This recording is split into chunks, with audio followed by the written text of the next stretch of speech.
Hey y'all, hey, it's Brittany, Britannia718, and welcome back to my channel.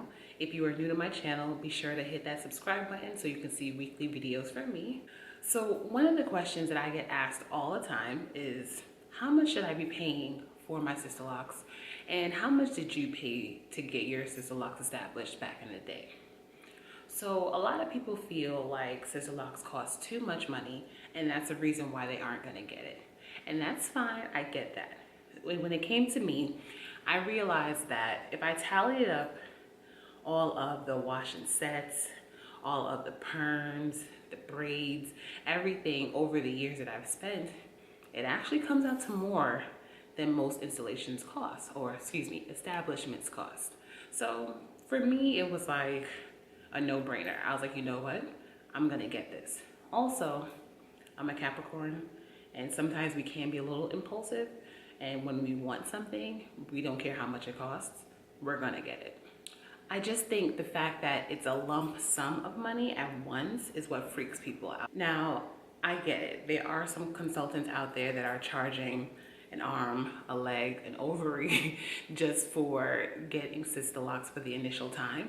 And I get that can be very scary. So this is why, you just gotta do your research and see if you could find somebody, not necessarily who's just cheap, but somebody who is cost efficient for you, So for example,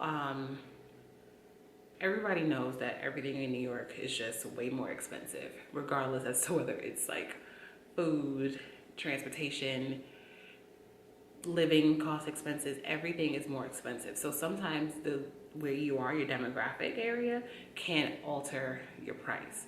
So somebody may pay more to get their Sisterlocks established in New York than somebody who may pay in like Wisconsin or something. I don't know. Like, I'm just, throwing things out there because it's just to give people an idea and a perspective as to what to look forward to.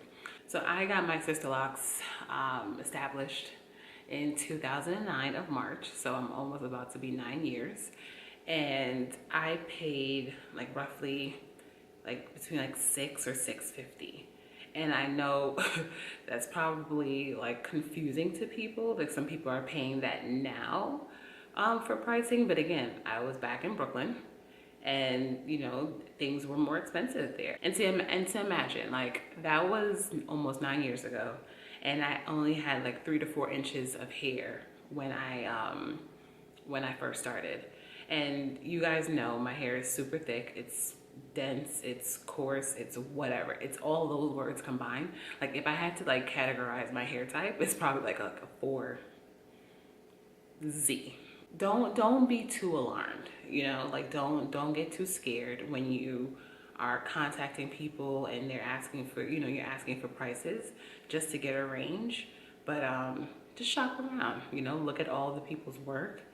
Even if you traveled a little further outside of your city, if you found that might be convenient for you, give that a shot. And just know that the longer your hair is, the more money it's going to cost. Don't be afraid. Just, take your time, save up your money if this is what you want to do, and just make sure that you choose the right person. Don't just choose somebody because their prices are very cheap. Because sometimes they say when you pay cheap, you what? Yep, you get cheap. Have your options out there. Just make sure you're not going to somebody who claims they do Sisterlocks and they're giving you like step Sisterlocks, and then all of a sudden, you got to pay more in the end to get it done over and get corrected. Nobody has time for that. So guys, I hope you found this video to be helpful, useful, and informative. If some of you don't mind, I would love to know in the comments below, like what city you're in and how long your hair was when you got your Sisterlocks established and how much you paid, if you don't mind sharing that information. This way you can give some of my other subscribers an idea, those that may be interested in what to expect if they're in the same city as you. Anywho, be sure to thumbs up this video, subscribe if you're not, tell your mom and them I said to subscribe. You guys know where to find me: Instagram, Facebook, Twitter, Snapchat. I don't know, like I barely use it, and they're on my shit list right now. So Instagram's the way to go. Anywho guys, I'll see you soon. Later.